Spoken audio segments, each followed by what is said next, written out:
Madam Speaker, I rise in opposition to this resolution, not because I am taking sides and picking who the bad guys are and who the good guys are, but I'm looking at this more from the angle of being a United States citizen, an American, and I think resolutions like this really do us great harm.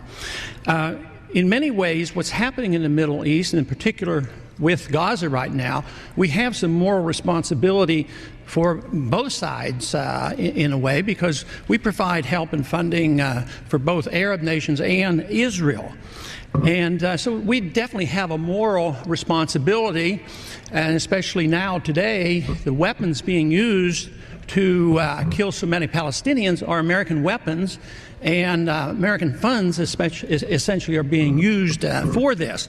But there's a political liability which I think is something that we fail to look at, because too often there's so much blowback from our intervention in areas that we shouldn't be involved in. You know, Hamas, if you look at the history, you'll find out that Hamas was encouraged and really started by Israel, because they wanted Hamas to counteract Yasser Arafat. And you say, well, yeah, that was better then and served its purpose, but we didn't want Hamas to do this. So then we as Americans say, well, we have such a good system, we're going to impose this on the world. We're going to invade Iraq and teach people how to be Democrats. We want free elections. So we encourage the Palestinians to have a free election. They do, and they elect Hamas. So we first, indirectly and directly through Israel, help establish Hamas. Then we have election. Then Hamas becomes dominant, so we have to kill them.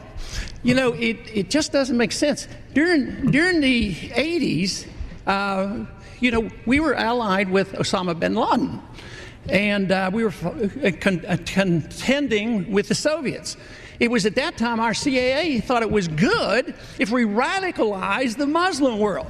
So we financed the madrasa schools to radicalize the Muslims in order to compete with the Soviets. There's too much blowback.